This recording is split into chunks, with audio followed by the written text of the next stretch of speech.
Ismail dengan NPM 2021-50508 semester 6. Berdiri saya di sini ingin memberikan rencana pembelajaran melalui peer teaching mengenai teks eksplanasi. Assalamualaikum dan selamat siang anak-anak. Waalaikumsalam, selamat siang Bu.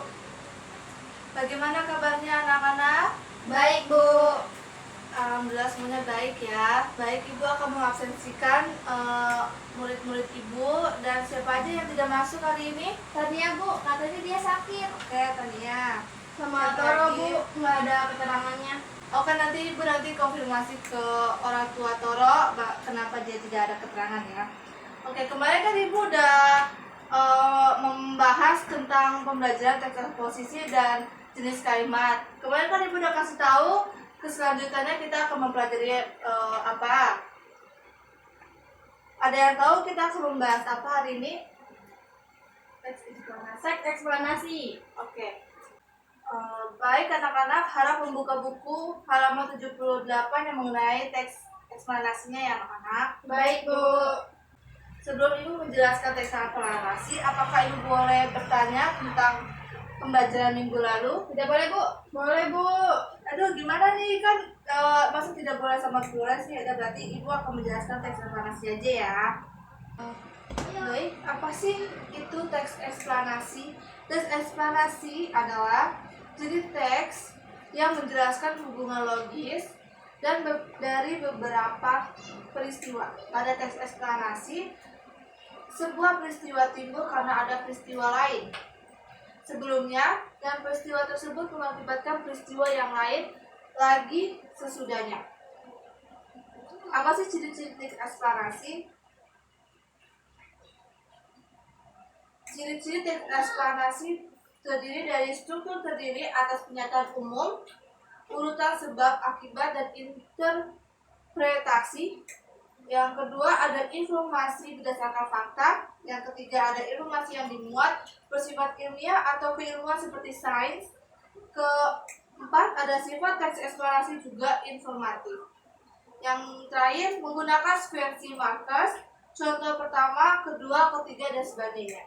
Selanjutnya ada struktur teks eksplanasi terdiri dari 3, ada memuat informasi berdasarkan fakta atau faktual. Yang kedua ada aktualnya, memuat informasi yang bersifat keilmuan.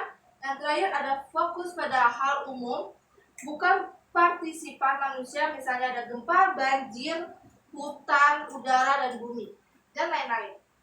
Menurut Kosasi tahun 2014 ayat 180 mengatakan bahwa teks eksplanasi terdapat fenomena dan penjelasan proses kejadian secara sistematis. Maka teks eksplanasi kompleks dibentuk oleh bagian identifikasi fenomena atau fenomena identification, penggambaran rangkaian kejadian atau explanation sequence, dan ulasan review. Selanjutnya ada kaidah penulisan teks eksplanasi. Yang pertama ada hubungan kronologis, kemudian sebelumnya, sesudahnya, selanjutnya, bahkan, lalu, dan akhir. Yang kedua ada hubungan sebab akibat, karena itu, sebab itu. Selanjutnya ada langkah-langkah dalam menyusun teks eksplanasi yang menceritakan tentang konflik tertentu. Terlebih dahulu, penulis harus menetapkan peristiwa-peristiwa utamanya dan mengurutkan berdasarkan waktu peristiwa-peristiwa tersebut, kemudian dirinci dan diuraikan kembali ke dalam paragraf. Paragraf dibagi jadi 3. Ada pertama ada penulis harus mengetahui perincian-perincian secara menyeluruh. Yang kedua ada penulis harus membagi proses tersebut atas tahap-tahap selanjutnya. Yang ketiga ada penulis menjelaskan setiap urutan itu ke dalam detail-detail yang tegas sehingga membaca dapat melihat seluruh proses itu dengan jelas. Selanjutnya di sini ada contoh-contoh yang terjadi pada teks eksplanasi. Anak-anak, apa sih yang dimaksud dengan gambar yang pertama ini? Banjir. Oke, baik. Kedua, apa sih yang kedua gambar 2 ini? Covid itu yang melanda pada tahun kemarin ya? Iya, tahun kemarin. Enggak tahun kemarin, baru kemarin gitu ya. Yang ketiga ada apa? Kelamaan. Kecelakaan, oke. Baik. Kalau keempat, Kemacetan. kemacetan, oke.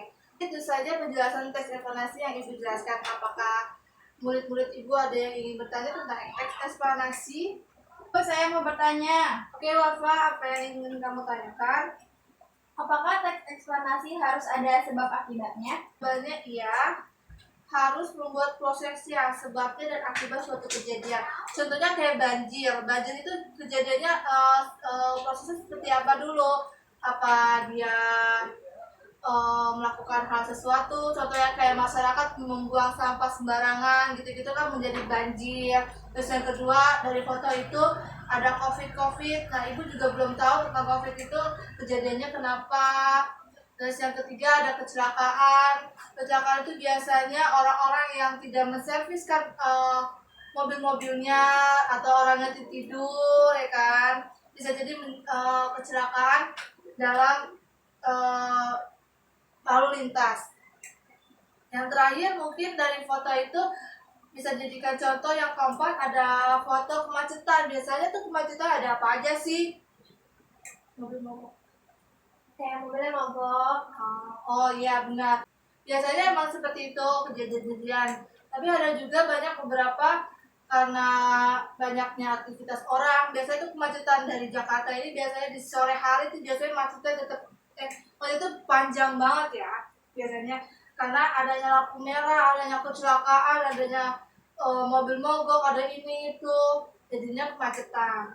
Adanya kemacetan di seluruh dunia. Oke, apakah ada yang ingin bertanya lagi?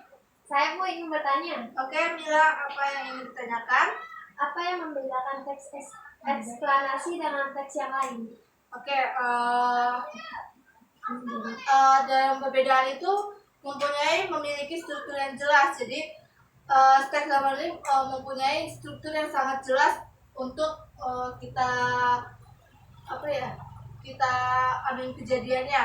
Yang kedua ada informasi yang mengandung fakta-fakta yang terjadi di dunia, seperti faktanya kamu melakukan kegiatan apapun gitu-gitu.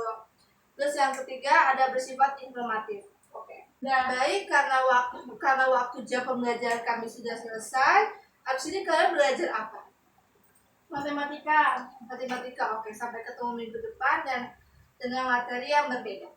Terima kasih anak-anak, Ibu pamit untuk pembelajaran hari ini. Wassalamualaikum warahmatullahi wabarakatuh. Waalaikumsalam warahmatullahi wabarakatuh. Hiding out so they don't see this heart.